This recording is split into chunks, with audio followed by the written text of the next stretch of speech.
Bonjour et bienvenue dans Moine Africa Podcast. Je me présente, je m'appelle Nina et je suis votre host. Dans ce podcast, nous allons parler de marketing, entrepreneuriat, business au sein de la diaspora africaine. À travers les épisodes, vous allez découvrir mon parcours et ceux de mes invités. Pour ce premier épisode de podcast, il s'agira d'une petite présentation de moi, de ce que je fais, qui je suis et pourquoi je viens aujourd'hui en 2022 à faire ce podcast. L'épisode est disponible sur toutes les plateformes d'écoute, donc n'hésitez pas à le partager et à le commenter si c'est possible. Et je vous souhaite d'ores et déjà une très belle écoute. Bonjour, alors je m'appelle Nina, j'ai 29 ans, je suis née, j'ai grandi en Belgique et je suis d'origine congolaise. J'ai étudié le marketing et j'ai également étudié l'entrepreneuriat en e-commerce. Plus je me suis formée en marketing digital un peu partout en ligne et toutes les formations possibles et imaginables. Et aujourd'hui, je travaille comme conseillère cliente et le plus important à savoir, c'est que j'ai ma marque de vêtements qui s'appelle Moine Africa. Alors ici, dans ce podcast, dans ce premier épisode en tout cas, je vais un peu beaucoup me présenter, beaucoup parler de comment m'est venue l'idée d'avoir créé Moine Africa. Et en fait, il faut savoir qu'il s'agit, j'ai pas envie de dire un rêve de petite fille, mais en même temps, j'ai envie de vous dire que c'est un rêve de petite fille. C'est-à-dire que depuis mon plus jeune âge, je me suis toujours imaginé euh, avoir mon entreprise, avoir ma société, avoir mes employés, etc. Mais il faut savoir que en temps normal, je ne suis pas la fille qui aime gérer, qui a ce sens du management, qui aime se montrer, etc. Je suis plutôt discrète, introvertie. Bon, mes amis vous diront que voilà, je suis folle, mais voilà, de ce côté-là, je suis très réservée. Mais je me suis toujours vue avoir cette vie un peu de businesswoman. Et donc depuis toujours. Et en 2011, un peu de temps avant que je commence mes études en marketing, ou peut-être pendant mes études de marketing, j'ai revu ce documentaire qui s'appelait The T-Shirt Stories. Et dans ce documentaire, on parlait tout simplement de l'évolution du t-shirt à travers la société. Comment le t-shirt est venu aujourd'hui la pièce de vêtement la plus portée, pardon.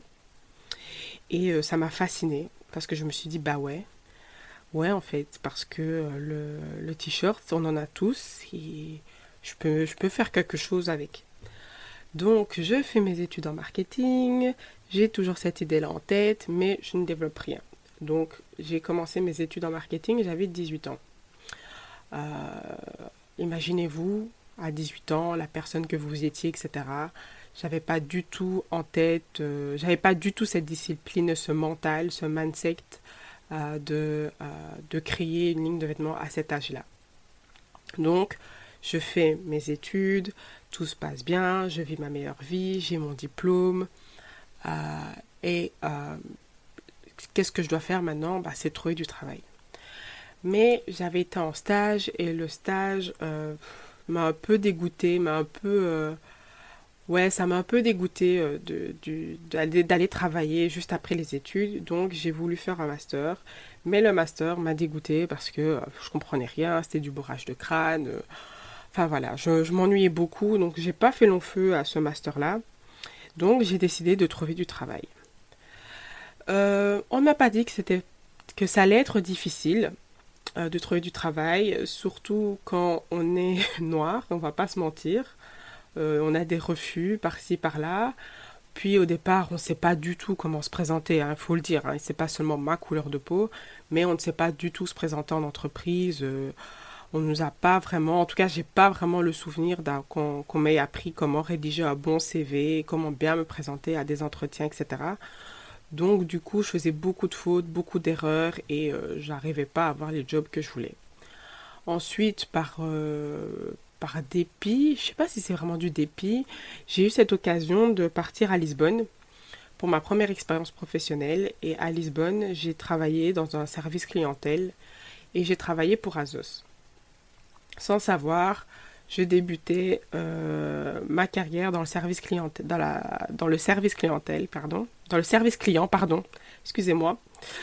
Et j'ai appris beaucoup de choses. Même si c'est ennuyant, c'est un peu redondant, j'ai appris beaucoup de choses. J'ai appris comment m'adresser aux clients, etc.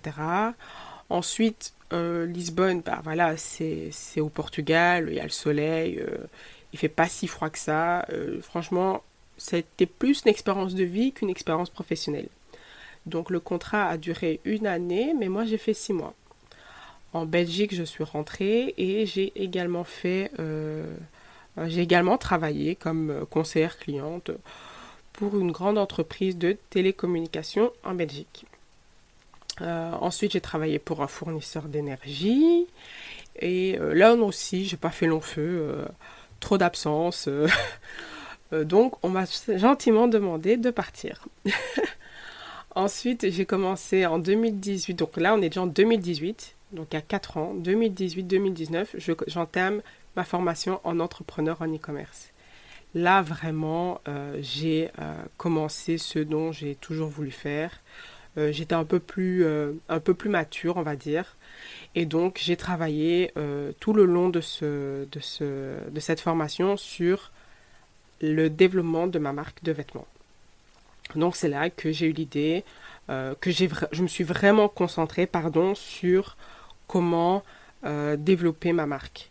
On a travaillé de A à Z sur le référencement, la création de sites, les fiches produits, le marketing digital, parce que durant mes études, on n'était pas vraiment, non, c'est pas qu'on n'était pas vraiment, on n'était pas formé en marketing digital.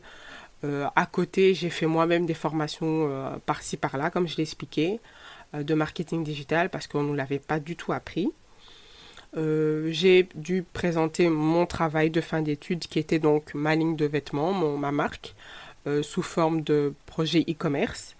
J'ai réussi avec brio, sans me vanter, j'ai vraiment bien réussi. Et donc là, on arrive en septembre 2019 et j'ai pas de travail, j'ai fini ma formation. Donc le plan était de trouver du travail avant de me lancer dans l'entrepreneuriat et le développement réel de ma marque. Encore une fois, j'ai pas fait long feu, j'arrivais pas à trouver du travail. Par contre, j'avais vu cette plateforme de e-commerce qui vendait des cosmétiques, qui était en Belgique. Je les ai contactés. Elle m'a gentiment répondu et elle m'a pris sous son aile et je suis devenue sa community manager. Donc, je suis devenue sa community manager en freelance. Donc, elle me payait par mois, on avait fixé un tarif, etc. en freelance. Et j'ai fait ça pendant presque 2 ans même, donc jusqu'en 2021. Et à côté, je me tâtais en fait. Je ne savais pas si je devais vraiment me lancer parce que du coup, j'avais pas de travail. J'avais que ce petit revenu-là et c'était pas forcément assez pour développer. Mais je me suis dit, tu sais quoi, Nina, fais-le. Fais-le parce que du coup, j'avais 26 ans en 2019 et j'étais sous le point d'avoir mes 27 ans et je voulais qu'à 27 ans, que je me dise, voilà, j'ai fait quelque chose à 27 ans. Et donc, en décembre 2019, je me suis dit, c'est bon, je me lance. En mars 2020, je veux lancer ma marque. Ce sera disponible et tout, etc. Je ne savais pas du tout comment j'allais faire, je me suis vraiment lancée à l'aveugle. Ce qui était une bonne et une mauvaise chose aujourd'hui quand j'y pense. Mais bon. Donc du coup, je vais en Afrique du Sud en janvier 2020. Je fais quelques photos là-bas avec mes cousines et tout. Puis je reviens. J'ai eu des problèmes avec le fournisseur. Enfin, peut-être que je ferai des épisodes sur vraiment mon étape entrepreneuriale. Comment j'ai vraiment, vraiment commencé en détail. Là, c'est vraiment, je parcours. Et donc, je réfléchis en même temps. Mais donc en mars 2020, on sait tout ce qui s'est passé, hein, fermeture du monde. Ma production s'est arrêtée. Je ne savais pas quand est-ce que j'allais lancer, etc. Mais j'ai pas baissé les bras. J'ai décidé de continuer à me former. Vous savez, en plus, c'était vraiment la période où tout le monde faisait des lives sur Instagram, donc je suivais beaucoup de lives. Vous m'avez suggéré de faire des lives, donc je faisais des lives. Et en même temps, je devais continuer à alimenter mon feed Instagram, mes réseaux sociaux, mais j'avais pas de produits. Donc, j'avais pas de produits, j'avais que des échantillons. J'avais que des échantillons avec lesquels je faisais des photos, etc. C'était pas facile, hein. C'était vraiment pas facile, très stressant. Puis Dieu merci, les portes du monde commencent à se réouvrir petit à petit, la production reprend et au mois de mai, je lance ma marque qui s'appelle Mujinga à l'époque. Beaucoup l'ont connue sous le nom de Mujinga. Parce qu'aujourd'hui ce n'est plus Mujinga, voilà. J'irai peut-être en détail dans un autre épisode. Donc voilà, tout le long de l'année 2020-2021, j'ai développé Mujinga. Et au mois de juin 2021, j'ai décidé de faire une pause, de faire un break, parce que bizarrement, et c'est peut-être bête à dire, je sais pas, mais je me sentais pas alignée je me sentais pas alignée du tout en fait avec ma marque. Il y avait des choses qui allaient, il y avait des choses qui allaient pas. J'étais perdue. Puis j'avais trouvé du travail entre-temps. En 2020 aussi, j'ai trouvé du travail. Et ce qui est bien avec ce travail-là, c'est que c'est toujours en télétravail. Donc, comme je suis là aujourd'hui en 2022, je fais du télétravail depuis 1 an et demi. Donc ça, c'était plutôt bien. C'est la seule chose positive en fait qui m'est arrivée jusqu'à maintenant. C'est que je peux continuer à développer ma marque de vêtements et travailler sur le côté, tout en restant à la maison. Donc voilà, c'est un peu ça mon parcours jusqu'à maintenant, ce que je fais aujourd'hui et comment est-ce que je m'identifierai aujourd'hui à la société. Je pense que je vous ferai beaucoup d'épisodes je vous ferai beaucoup d'épisodes, mais je me définirai plutôt comme une afropéenne, afrodescendante. Parce que du coup, je suis née, j'ai grandi en Belgique, je vis avec ces deux cultures, cette culture occidentale, cette culture africaine. Et est-ce que c'est facile, est-ce que c'est pas facile? Je ne sais pas. D'ailleurs, sur mes réseaux sociaux et d'ailleurs sur le podcast, je crois que je ferai des séries d'épisodes de mes aventures en tant qu'afropéenne et j'inviterai des personnes également afropéennes issues de la diaspora qui vous expliqueront un peu leur parcours et leurs mésaventures ou leurs aventures d'afropéens, d'afropéennes. Bref, je pense que je vais m'en arrêter là pour aujourd'hui, pour cet épisode, mais j'espère que ça vous aura plu, que ça vous aura donné un avant-goût de ce qui vous attend. Je suis vraiment désolée pour les etc. Mais c'est mon premier épisode, donc soyez indulgents.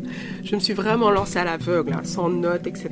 Donc c'est vraiment quelque chose qui me tient à cœur en fait de faire ce podcast. Donc voilà, j'espère que ça vous aura plu. En tout cas, n'hésitez pas à le partager autour de vous, de laisser des commentaires sur Apple Podcast. Et à très bientôt pour un prochain épisode.